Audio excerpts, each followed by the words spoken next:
Bienvenidos nuevamente a la semana de los rollos del Mar Muerto y vamos a empezar hoy con nuestro primer episodio. Vamos a tener un tour virtual por el sitio arqueológico de Qumran. Qumran está en el desierto de Judea, al norte del Mar Muerto, y es el lugar donde en 11 cavernas fueron hallados los rollos del Mar Muerto. Pero ¿quién va a estar guiando en este tour virtual? Va a estar guiando el doctor Adolfo Reutemann, quien es el curador de los rollos del Mar Muerto, es decir, aquel que hace la conservación de esos rollos, que los cuida, es el cuidador de ese tesoro arqueológico de la humanidad. Él va a estar guiando ahora en un tour virtual por los diferentes lugares que pertenecen a esta pequeña comunidad de Qumran. Es un episodio muy interesante porque yo sé que mucha gente no pudo o no puede venir hasta Israel, y de alguna forma nosotros estamos llevando Israel para vuestras casas. ¿Y de qué forma? Con especialistas que realmente saben. Entonces, el doctor Reutemann va a estar guiando en este primer episodio y hablando sobre la comunidad de Qumran.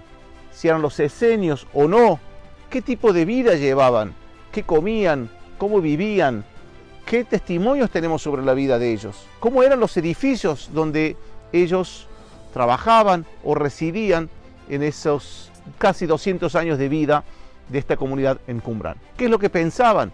Así que no se lo pueden perder, es realmente un privilegio y es un gran honor para mí poder estar llevando este material gratuito para el mundo entero, para que sepan realmente sobre los rollos del Mar Muerto y con una de las autoridades más importantes del mundo. Disfruten de este primer episodio y nos vemos más en la semana de los rollos del Mar Muerto.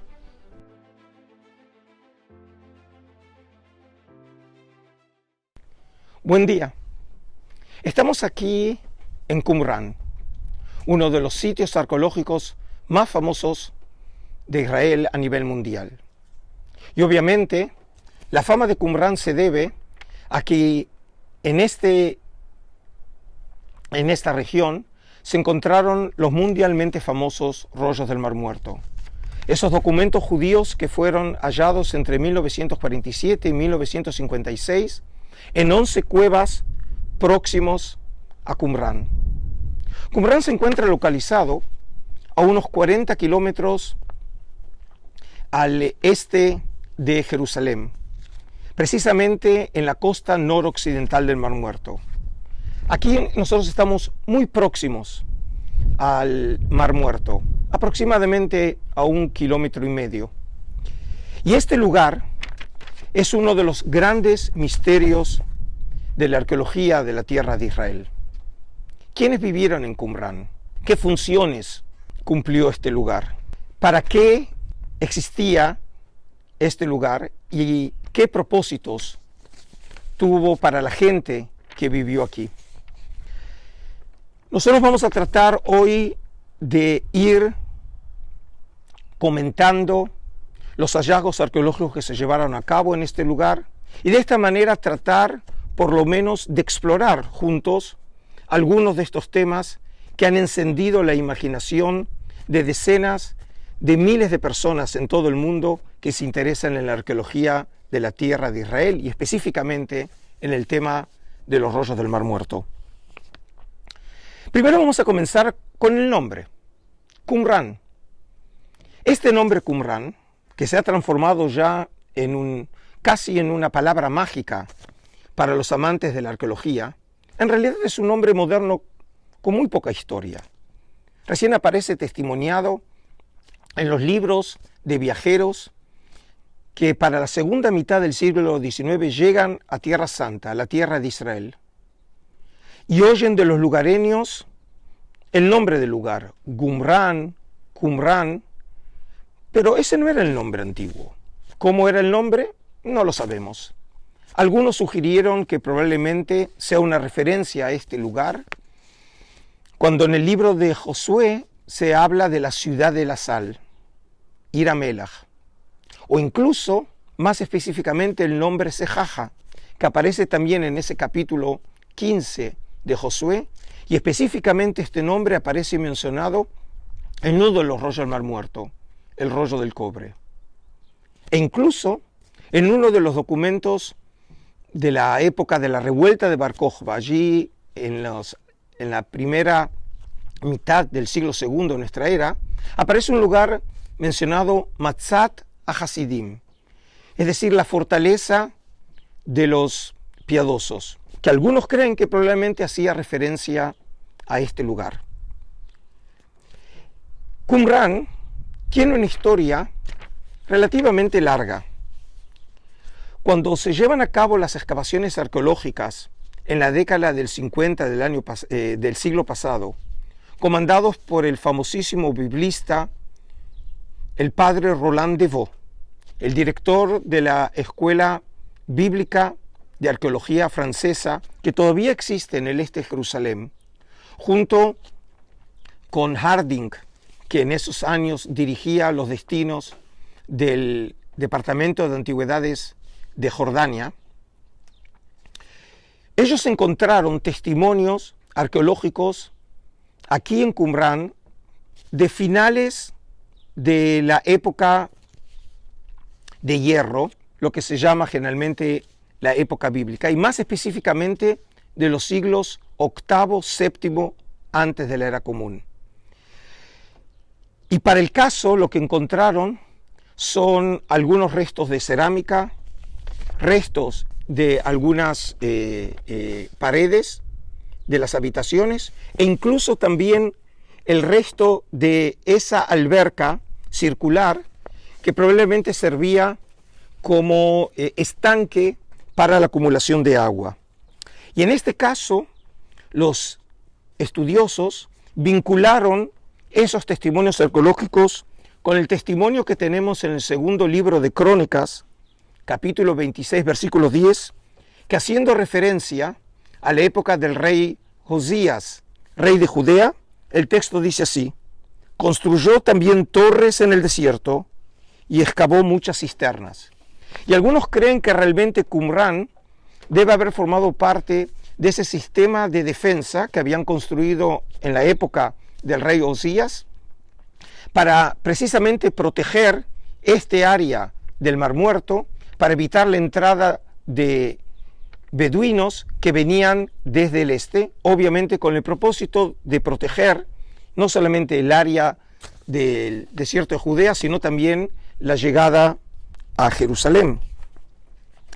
Esa época, como decimos, del primer templo, finaliza, según parece, para comienzos del siglo VI antes de nuestra era, en ocasión de la invasión de los babilonios aquí a la tierra de Judea, cuando finalmente terminan destruyendo la ciudad de Jerusalén y el templo.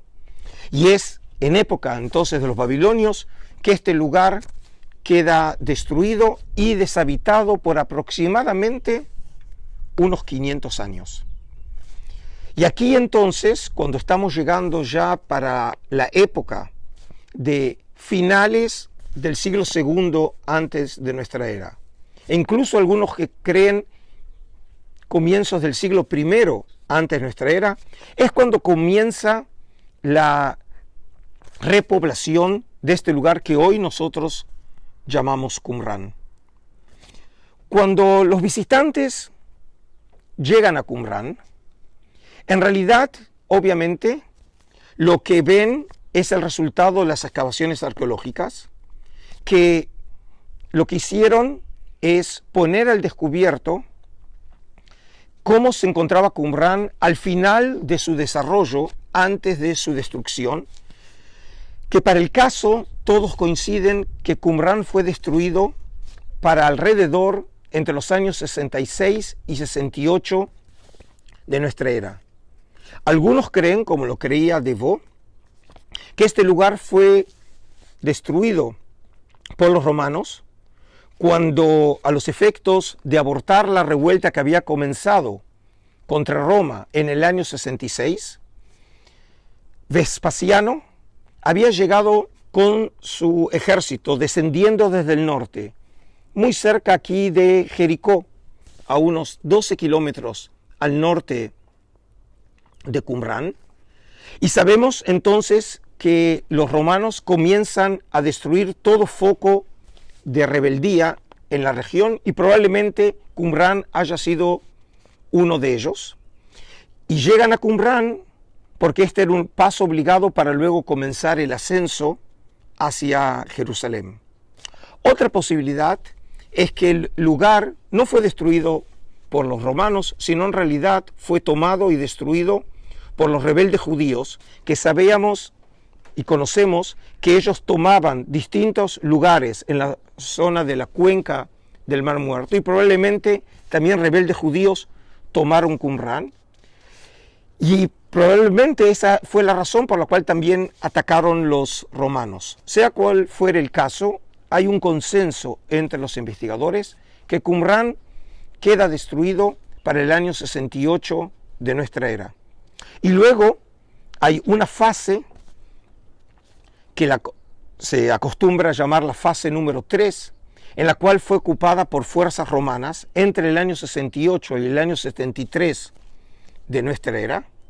Y luego el lugar queda desocupado hasta el primer tercio del siglo II, cuando rebeldes que toman parte de la rebelión contra Roma, encabezado por Bar Kokhba, el famoso y mitológico líder de Israel, entre el año 132 y 135, probablemente rebeldes judíos que se encontraban en toda la región del desierto de Judea, también hayan estado por un tiempo en Qumrán.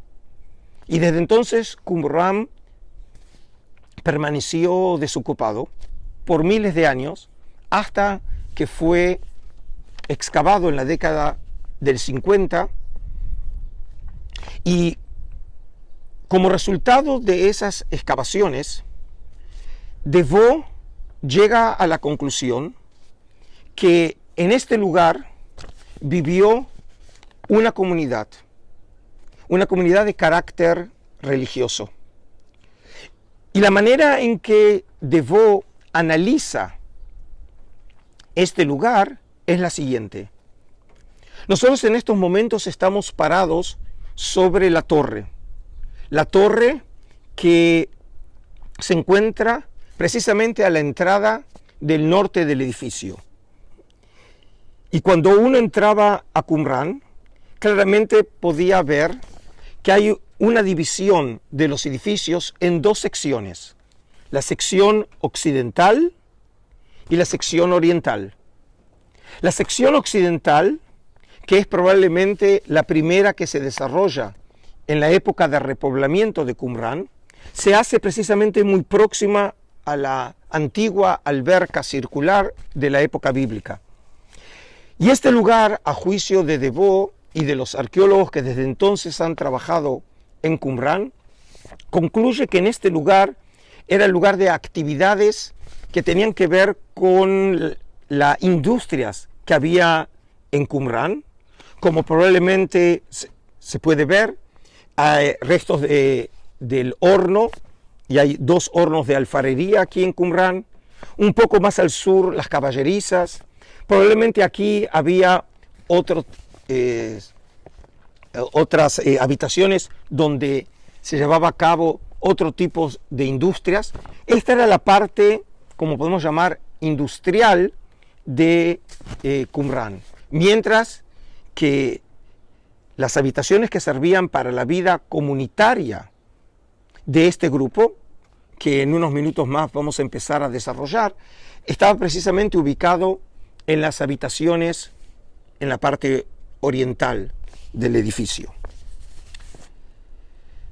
Pero cuando nosotros queremos entender Qumrán y la historia de este lugar, y entender a la gente que vivió en este lugar, tenemos que también hacernos otras preguntas. ¿Por qué alguien querría venir aquí a Qumrán? Un lugar muy seco, muy caluroso. En verano puede llegar la temperatura a 50 grados a la sombra, y muy probablemente hace 2000 años las condiciones climáticas no eran muy diferentes. ¿Por qué hombres como nosotros querrían venir a vivir a este lugar? qué buscaban. Por eso me gustaría, a la luz de este paisaje tan misterioso y fascinante como es el desierto de Judea, reflexionar con ustedes sobre el concepto de desierto. ¿Qué significaba el desierto para los judíos en la época antigua y mucho más específicamente para aquellos que vivieron aquí en Qumrán? El pueblo de Israel, paradójicamente, no nació en la tierra de Israel. Nació en un desierto, en el desierto del Sinaí. Según la tradición bíblica, cuando el pueblo de Israel sale de Egipto, se conforma como unidad política a los pies del mítico monte Sinaí, que es cuando el Dios de Israel le revela los 10 mandamientos y constituye ese pacto eterno entre Yahvé y su pueblo. Y desde entonces podemos decir que el concepto de desierto quedó grabado en la memoria colectiva del pueblo de Israel. El desierto está asociado a los orígenes de Israel. Y muchos investigadores creen que precisamente para poder entender a los hombres que vivieron aquí, tenemos que entender ese concepto de origen y cómo el concepto de desierto está asociado casi genéticamente a los orígenes de Israel. El gran historiador de la época del Segundo Templo es Flavio Josefo. Ese historiador de origen sacerdotal, nacido en Jerusalén, que para la segunda mitad del siglo I de nuestra era, escribe obras fundamentales que sin ellas no sería imposible entender la historia del pueblo judío en la época del Segundo Templo. Una de ellas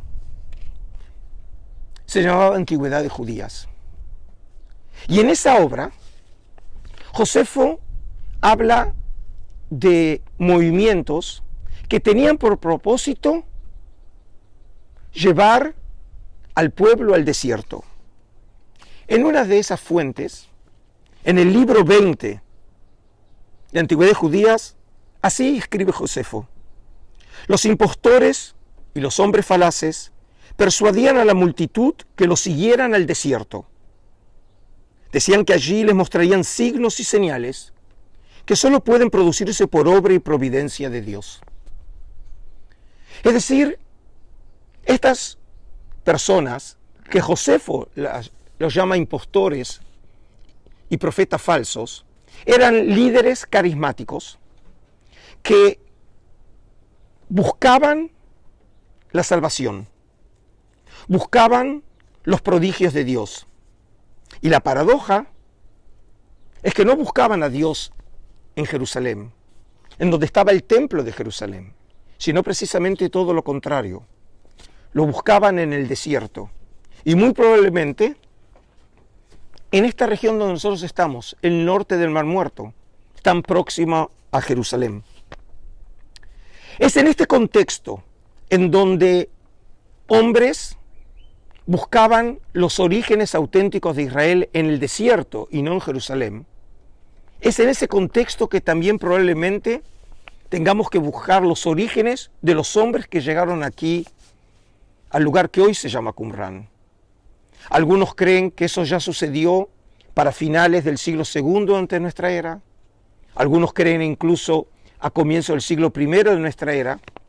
Y uno de los textos que en muchas ocasiones se menciona como un texto clave para entender la autopercepción de estos hombres, o por lo menos de los fundadores de esta comunidad, es un documento llamado la Regla de la Comunidad, el Serech HaYahat, un documento del cual 12 copias se han encontrado entre los rollos del Mar Muerto, y la copia más completa, no la más antigua, de ese documento se encontró entre los primeros 7 documentos hallados por los beduinos en 1947 y que hoy forma parte de la colección del Santuario del Libro en el Museo de Israel en Jerusalén.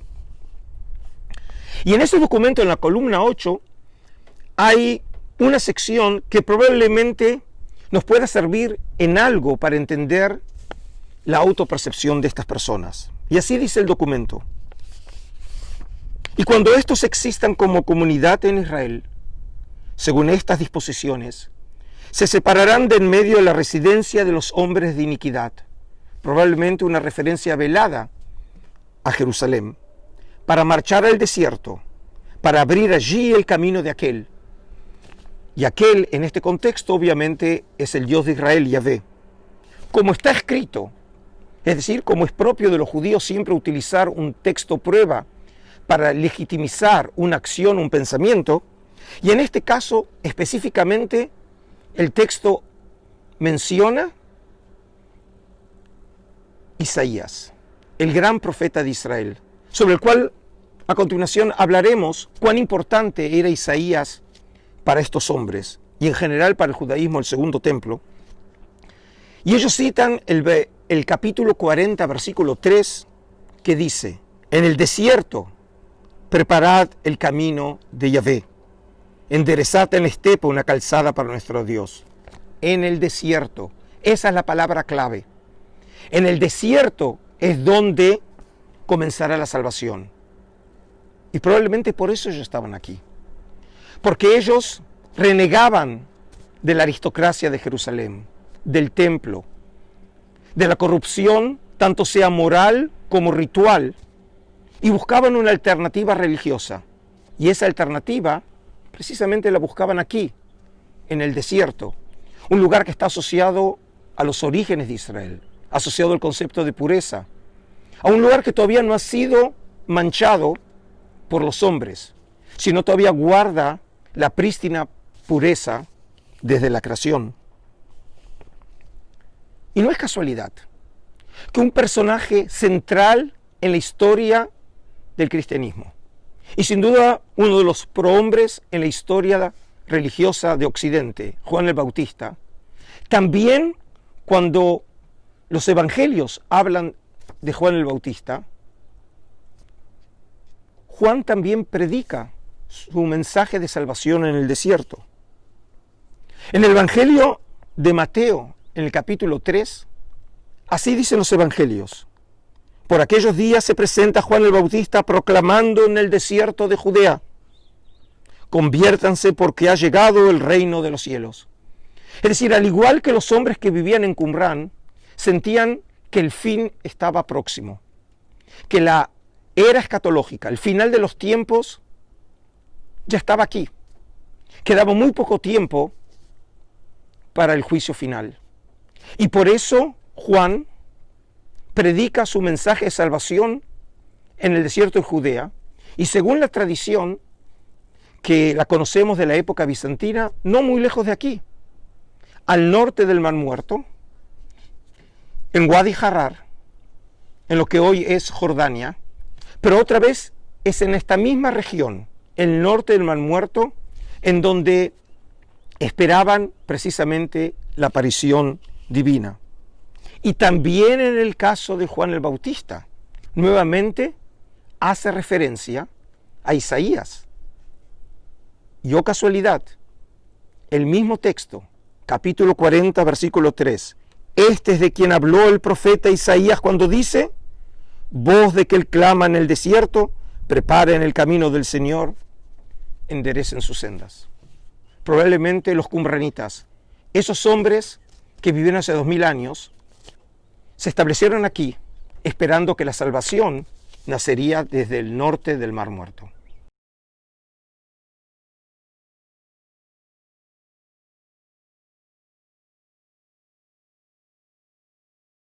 Nosotros estamos aquí en una sala central en los edificios de Qumrán. Desde el punto de vista arqueológico, es el Locus 30. Y esta sala, cuando fue excavada por Roland de Vaux en la década del 50 del siglo pasado, llegó a la conclusión que aquí estuvo el scriptorium, es decir, la sala de los escribas, utilizando una terminología que es propia de los monasterios medievales. ¿Y cómo llegó a esa conclusión de Vaux? Esta sala es la segunda sala más extensa en Qumrán y se encuentra en el corazón de los edificios. Es más, en realidad nadie podía llegar a esta sala si no era pasando por otras salas de control. Y en ese sentido entonces estamos en el corazón mismo de los edificios y algunos creen que era también el corazón de la comunidad. La producción, la copia y el estudio de los libros. ¿Y cómo llegó De Vaux a la conclusión que en este lugar se llevaba a cabo una actividad literaria? En primer término, por los artefactos que excavó en esta sala. Precisamente en esta sala y en la sala contigua, De Vaux encontró 3 tinteros, 2 de cerámica y 1 de bronce. Y según nosotros sabemos, en los años 60 Stekel afirmó haber encontrado un 4º tintero. E incluso en el mercado de antigüedades se conoce otros 2 tinteros que se arguye que también llegaron de Qumrán. Y este número es muy significativo. Estamos en pleno desierto. En ningún otro lugar en la tierra de Israel se encontró en un solo lugar tantos tinteros. Eso no significa que los rollos se escribieron aquí, pero sin duda algún tipo de actividad literaria había aquí. ¿Qué más hallaron los arqueólogos? Precisamente aquí, en la esquina sur de la sala, encontró restos de piezas de yeso que claramente habían caído de un piso superior, porque originalmente aquí había otra sala.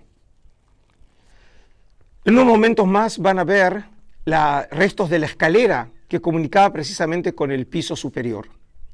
Y De Vaux llega a la conclusión que la actividad literaria, en donde probablemente los escribas copiaban los textos, e incluso también ellos finalmente componían los rollos, era en la sala superior, porque los restos que encontró aquí De Vaux cuando fueron reconstruidos en el Museo Rockefeller del este de Jerusalén, resultaron ser unas mesas, la más extensa de 5 metros, como dije, de yeso, que probablemente servía no para escribir, sino precisamente para la preparación de los manuscritos.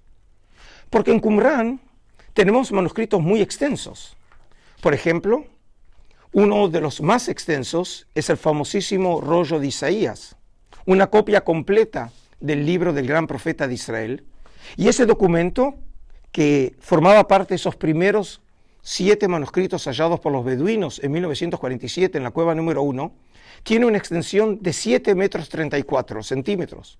Obviamente, ese documento escrito en cuero de animal no tiene como origen solo un animal. Un animal solo no puede precisamente resultar en 7 metros de cuero. Por lo tanto, se utilizaban cueros de varios animales. Y entonces los escribas escribían las secciones y esas secciones luego tenían que ser colocadas probablemente en una superficie como esas mesas y eran cosidas o pegadas. Y de esa manera resultaba el manuscrito tan extenso como el que nosotros tenemos hoy en la colección del Santuario del Libro en Jerusalén. Es decir que, en síntesis, probablemente en este espacio, y más específicamente en la sala superior, era donde se producían los manuscritos. No todos los manuscritos hallados en Qumrán, pero muchos sugieren que muchos de ellos fueron producidos aquí, en esta sala. Pero la producción de los manuscritos era solamente uno de los propósitos. Algunos incluso creyeron imaginar que se producían aquí manuscritos que satisfacían no solamente a los hombres que vivían aquí, sino también a otros grupos que pertenecían a este movimiento y que vivían en otras partes de la tierra de Israel y que el lugar de producción era precisamente aquí.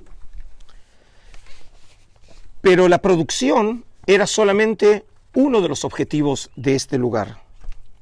En este lugar también los hombres que vivían se dedicaban al estudio y a la interpretación de esos textos. Nosotros vamos a entrar ahora aquí a la sala, que se considera que era la sala de estudio y de lectura. Una cosa que llamó mucho la atención fue la enorme cantidad de lámparas de aceite que fueron halladas precisamente en este lugar. Y eso precisamente llevó a los investigadores a pensar que era este lugar en donde se llevaba a cabo la lectura, que obviamente la sala estaba cubierta aquí por un techo, y que eso formaba parte de la actividad cotidiana de los hombres, dedicados al estudio y la interpretación de las Escrituras. Aquí se puede ver restos de lo que fue interpretado como los bancos que servían a los hombres aquí para sentarse. Y en este caso, precisamente, hay algunos textos en los rollos del Mar Muerto que pueden iluminar la función de este lugar. Por ejemplo, en el libro de Josué, en el capítulo 1, en la Biblia hebrea, dice así: no se aparte el libro de esta ley de tus labios, medítalo día y noche. Así procurarás obrar en todo conforme a lo que en él está escrito y tendrás suerte y éxito en tus empresas. Medítalo día y noche. Y muy probablemente los hombres que vivieron aquí en Qumrán entendieron de manera literal esas palabras en el libro de Josué. Estudiar cotidianamente los libros que según ellos contenían la mismísima palabra de Dios. Y por eso, en ese documento tan central en la comunidad del Mar Muerto como es la regla de la comunidad, en la columna 6 dice lo siguiente: y que no falte en el lugar en el que se encuentran los 10 un hombre que interprete la ley día y noche, siempre sobre las obligaciones de cada uno para con su prójimo. Es decir, que siempre parecería ser que había un grupo de 10 personas, que es el mínimo número de personas que simboliza a una comunidad. Y hasta hoy en día tenemos en la práctica judía el minyan, es decir, esas 10 personas que sin las cuales no se puede leer la Torá o el Pentateuco de Moisés en la sinagoga si no hay un minyan, es decir, otra vez 10 personas. Y con este grupo había también un intérprete que interpretaba la ley día y noche, pero no solamente durante el día. El texto continúa: y los numerosos velarán juntos un tercio de cada noche del año para leer el libro, interpretar la norma y bendecir juntos. Es decir, estos hombres dedicaban su vida al estudio y la interpretación de las Escrituras. Y eso puede explicar entonces la enorme cantidad de material literario que hemos encontrado, no en Qumrán, pero sí en las cuevas próximas a Qumrán. Y si esta entonces era la sala de lectura, algunos creen que precisamente aquí, en lo que se llama el locus número 1 y 2, probablemente era el lugar en donde se guardaban los manuscritos, sirviendo como si fuera un tipo de biblioteca que contenían los libros que los participantes de esta comunidad hacían usufructo. Algunos incluso imaginan aquí que hace 2000 años había anaqueles en donde se colocaban precisamente esos manuscritos.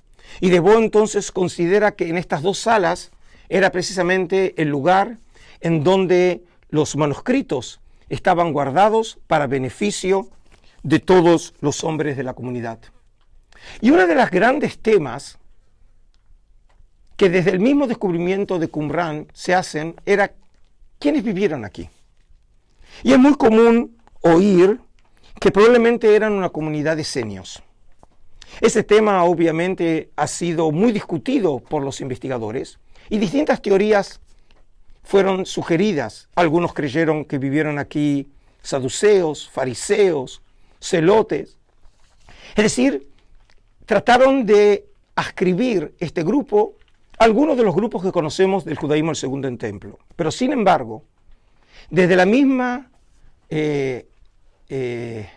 del mismo momento del descubrimiento hasta hoy en día, la mayoría de la comunidad científica internacional considera que en Qumrán vivieron hombres que pertenecían de alguna manera u otra al movimiento de los esenios. No los esenios, sino probablemente un grupo radical de ese movimiento que en algún momento de finales del siglo II y comienzo del siglo I de nuestra era, se asentaron aquí. Y esta información acerca de la centralidad de los libros aquí en Qumrán, precisamente se articula con una de las noticias que da Flavio Josefo, el gran historiador judío de fines del siglo I de nuestra era, que en sus escritos tiene el testimonio más extenso y más detallado sobre los esenios. Y precisamente Josefo, cuando habla de los distintos grupos en la época del Segundo Templo, que hace referencia a los esenios, especificando que los esenios eran grandes aficionados a la lectura. Y así cuenta Josefo en Guerra de los Judíos. Se dedican con admirable empeño al estudio de las obras antiguas, eligiendo sobre todo aquellas que pueden ser beneficiosas para el cuerpo y el alma. Tratan de extraer de esas obras para poder curar las enfermedades, los conocimientos de las raíces medicinales y las virtudes de las piedras.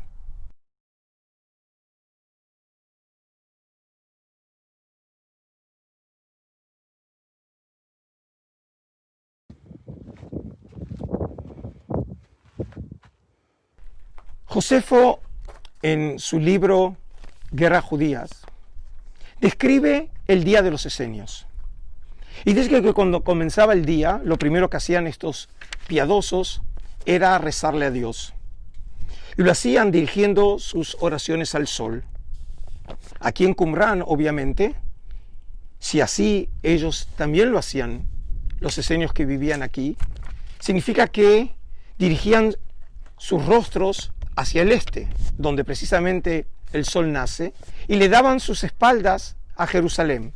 Precisamente de esa manera, afirmando con su lenguaje de cuerpo que se oponían a Jerusalén. Y en vez de dirigir sus oraciones en Jerusalén, como lo conocemos del libro de Daniel, precisamente ellos lo hacían dándole la espalda. Y luego de finalizadas las oraciones, salían a hacer sus tareas cotidianas. Algunos probablemente a copiar manuscritos, otros incluso a los trabajos industriales. Y cuando llegaba la quinta hora del día, esto es lo que sucede según Josefo. Luego los encargados envían a cada uno a trabajar en su oficio, lo que hacen con gran empeño hasta la hora quinta. Y luego se reúnen de nuevo en un mismo sitio, se envuelven el lomo con una faja de lino y se lavan todo el cuerpo con agua fría. Es decir, que Josefo menciona específicamente que los esenios acostumbraban a purificarse y lo hacían antes de participar de la comida comunitaria. Estamos ahora precisamente en la sala que según Devaux eran donde se llevaban a cabo las comidas comunitarias, donde todos los miembros plenos de la comunidad podían asistir a esa comida de toda la comunidad en pleno. Esta habitación es la habitación más extensa en Qumrán, localizada al sur de los edificios. Tiene 22 metros de largo y tiene 4,5 de ancho. Y precisamente, según se cree, las personas se sentaban aquí sobre esteras a lo largo del edificio.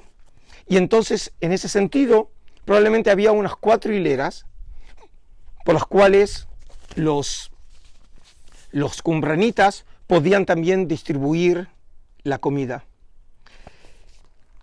Y es precisamente en este lugar, en donde nosotros estamos ubicados, que cuando nosotros nos fijamos en un vuelo de pájaro, vemos que la mayor cantidad de albercas rituales de mikvaot se encuentra precisamente en derredor de esta habitación. Y eso concuerda específicamente con la noticia de Josefo, que era una condición sine qua non antes de poder entrar a esta habitación, es haber pasado por una ceremonia de purificación ritual. Este punto también aparece mencionado en los rollos del Mar Muerto. Por ejemplo, en la regla de la comunidad, en la columna número 5, dice que no entre en las aguas para participar en el alimento puro de los hombres de santidad, pues no se han purificado, a no ser que se conviertan de su maldad, pues es impuro entre los transgresores de su palabra.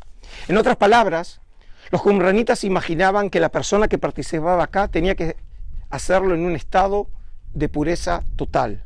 Y por eso era una condición pasar por la purificación en las albercas rituales para poder entrar aquí.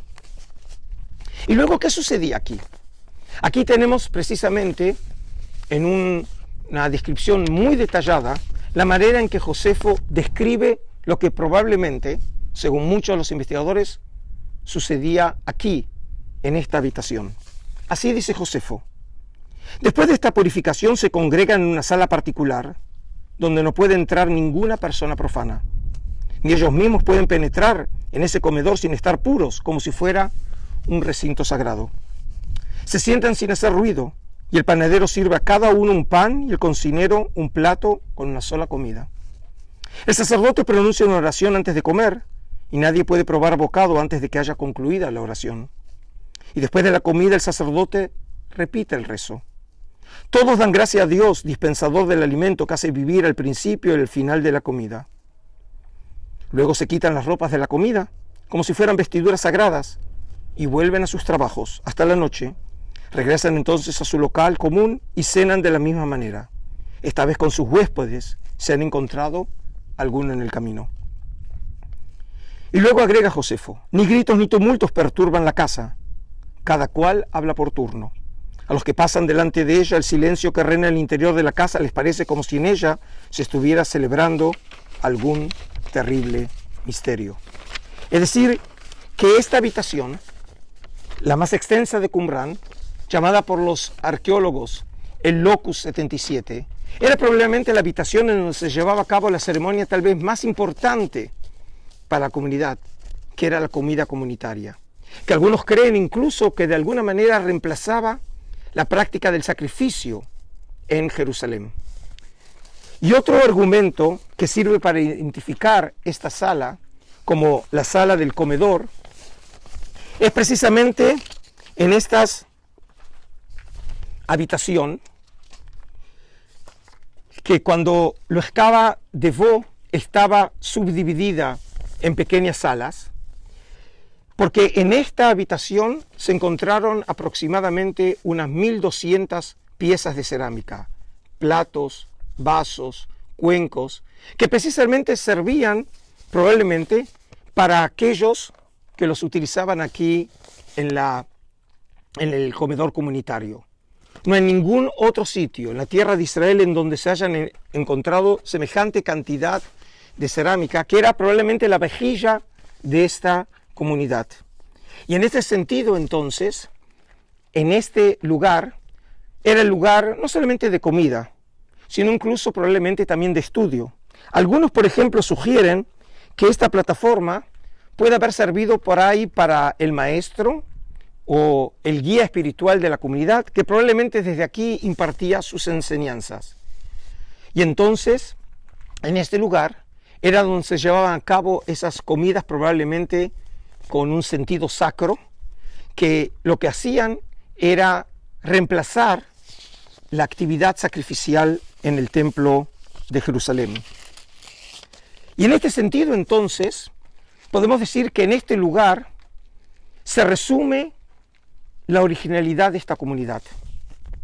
Estos hombres se consideraban a sí mismos como parte no solamente de una comunidad, sino de un templo, pero no un templo físico, sino un templo espiritual. En la regla de la comunidad, en la columna número 8, cuando precisamente el autor qumranita parece estar haciendo referencia a su propio grupo, dice lo siguiente: cuando estas cosas existan en Israel, el consejo de la comunidad será establecido en verdad como una plantación eterna, una casa santa para Israel y el fundamento del santo de los santos para Aarón. Testigos verdaderos para el juicio y escogidos de la voluntad de Dios, para expiar por la tierra y para devolver a los impíos su retribución.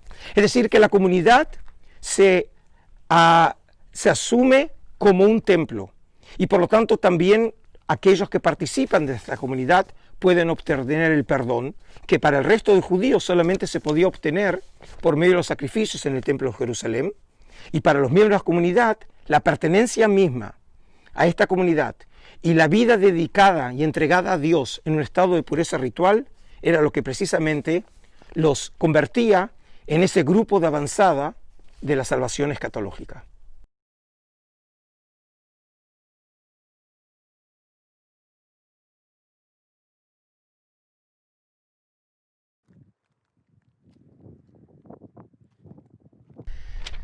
Ahora estamos aquí frente a uno de los lugares más emblemáticos de Qumrán. Estamos frente a la cueva número 4. En la cueva número 4, en 1952, fueron hallados aproximadamente unos 15.000 fragmentos de manuscritos. La cueva fue originalmente hallada por los beduinos y luego los arqueólogos reexcavaron la cueva y hallaron finalmente, como dije, unos 15.000 fragmentos de manuscritos. Es la cueva con más rica cantidad de hallazgos de escritos en todo Qumrán. Y cuando los investigadores reconstruyeron esos fragmentos, que algunos llamaron el rompecabezas más grande de la humanidad, resultaron aproximadamente más de 600 documentos hallados en esa cueva. Y este tema nos lleva al gran misterio. ¿Cómo llegaron los documentos a las cuevas de Qumrán? Entre 1947 y 1956, en 11 cuevas próximas a Qumrán fueron hallados documentos. En algunos casos, las mejores cuevas fueron halladas, las mejores por los beduinos. La cueva número 1, la primera, la cueva número 4 y la cueva número 11, la última, descubierta en 1956. Y probablemente las cuevas tenían funciones diferentes y según algunos, incluso los materiales hallados en las cuevas tienen orígenes diferentes. Por ejemplo, la cueva número 4 probablemente sirvió como genizá, como un depósito de materiales que ya estaban en desuso, junto también con la cueva próxima, que es la cueva número 5, y junto con la cueva número 1 y la cueva número 6, formaba parte de lo que se llaman los materiales que tenían como origen la comunidad del Mar Muerto. Y algunos incluso lo llaman la biblioteca de Qumrán. La mayoría de los materiales en Qumrán están escritos en cuero de animal, en pergamino antiguo. Aproximadamente tenemos un 80% de los materiales están en cuero de animal, mientras que hay una minoría, un 20% en papiro. La enorme mayoría de los manuscritos de Qumrán están escritos en hebreo, en la lengua de Israel, utilizando distintas grafías, pero en última instancia el hebreo. Y hay una pequeña minoría también en arameo y en griego. ¿Y qué se encontraron en esos manuscritos? En realidad tenemos una enorme gama de materiales y de géneros literarios que han enriquecido de una manera excepcional nuestro conocimiento sobre el judaísmo de la época del Segundo Templo. Entre los rollos del Mar Muerto se encontraron los manuscritos bíblicos más antiguos del mundo. Aproximadamente un cuarto de los en total 1.000 manuscritos que se encontraron en Qumrán son copias de manuscritos bíblicos.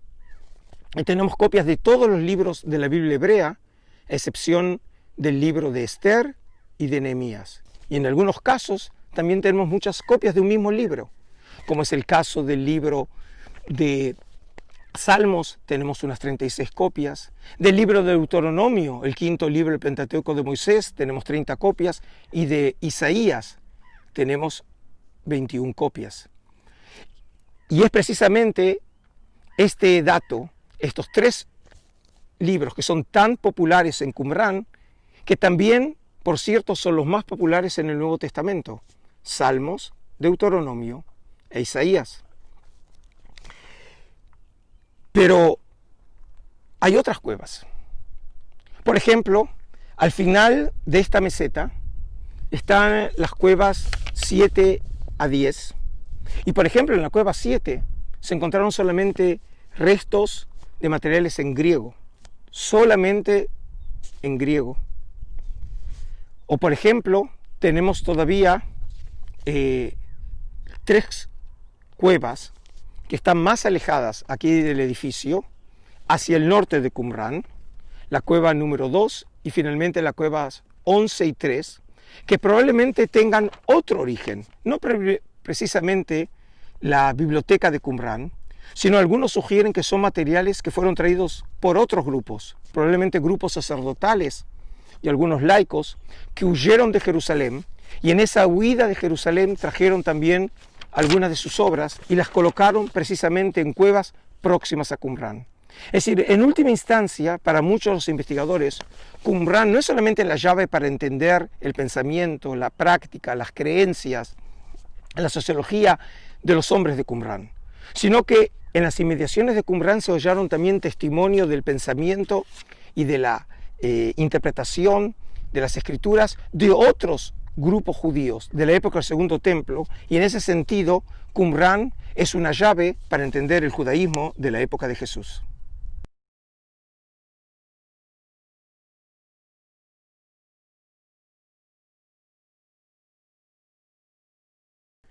Después de haber recorrido distintos espacios aquí en Qumrán, estuvimos en las salas que se dedicaban a la lectura, vimos las salas donde estaban dedicadas a las industrias, la sala en donde se llevaba a cabo la comida comunitaria.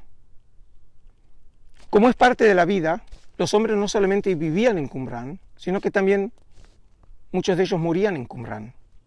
Y estamos aquí, próximos al cementerio de Qumrán, el cementerio más extenso y poblado que se haya encontrado en la tierra de Israel del mundo antiguo. Aproximadamente un poco más de 1200 tumbas fueron ubicadas aquí en Qumrán. Devaux hablaba de un cementerio central con extensiones en el norte, en el centro y en el sur. Y a diferencia de cómo se ve hoy el cementerio de Qumrán, en los años 50 del siglo pasado, Devaux encontró un cementerio muy bien organizado, en hileras, orientados de sur a norte, en una manera muy particular que se encontró en Qumrán y algunos otros lugares próximos a Qumrán, e incluso también en un barrio hoy en Jerusalén, y en ese entonces fuera de Jerusalén, en Beit Zafafa. ¿Y qué caracteriza el enterramiento de Qumrán? Es un hoyo de aproximadamente unos 2,5 metros en forma de L, y el cuerpo, generalmente tumbas individuales, ubicadas en forma de cúbito dorsal, es decir, apoyados en la espalda, con la cabeza orientada hacia el sur y el rostro mirando hacia el norte, con muy pocos artefactos arqueológicos, a veces restos de cerámica o de lámparas de aceite. Lo que muestra también que incluso en la muerte, el sistema de enterramiento en Qumrán reflejaba su manera de vivir, la austeridad.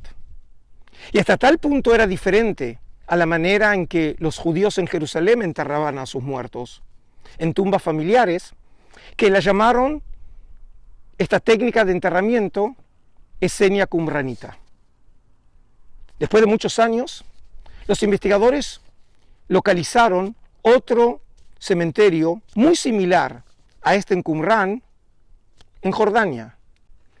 Y entonces, precisamente, lo que creíamos que era particular de Qumrán, resulta ser que era una práctica regional, probablemente adoptada de los nabateos, porque precisamente en Khirbet Kazon encontramos el mismo sistema de enterramiento.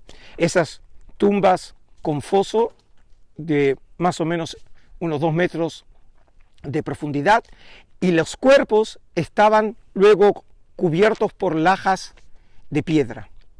Y esta manera de enterramiento muestra también lo que está en el corazón de la ideología de esta comunidad. Esos hombres habían dejado a sus familias, porque aquí vivían de manera individual, porque la comunidad de ellos era su familia.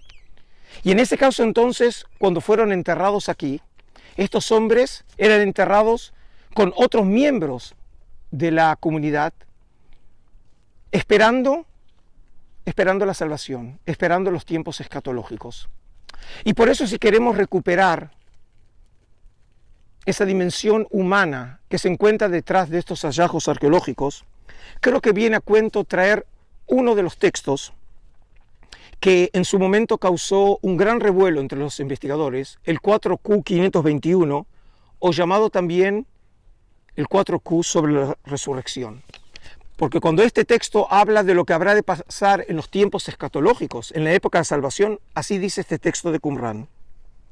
En su misericordia, Él, es decir, Yahvé, juzgará y a nadie le será retrasado el fruto de la obra buena. Y el Señor obrará acciones gloriosas como no han existido, como Él lo ha dicho. Pues curará a los malheridos y a los muertos los hará vivir, anunciará buenas noticias a los humildes, colmará a los indigentes, conducirá a los expulsados y a los hambrientos los enriquecerá. Estos hombres que vivieron aquí hace 2000 años eran hombres como nosotros, hombres de carne y hueso, que en algún lugar creían que vivían entre el cielo y la tierra.